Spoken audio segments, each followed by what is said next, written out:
Hi, welcome to HardReset.Info channel. The viewers in front of me, Moto X40, and now I'm gonna show you how to set caller ID announcement on this device.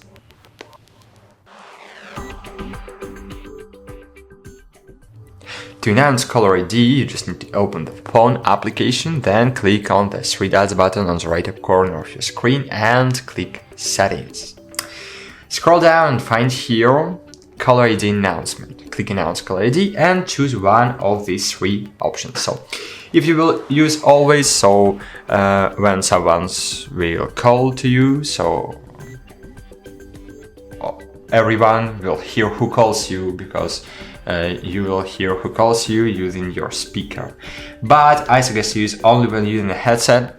For example, I'm using this mode on my device because when I'm in the headset and I'm riding a bike, for example, and my smartphone is in my backpack, but I'm listening to music using headsets, so I'm here who calls me and I know what I need to do. I need to stop and answer, or I need to reject the call.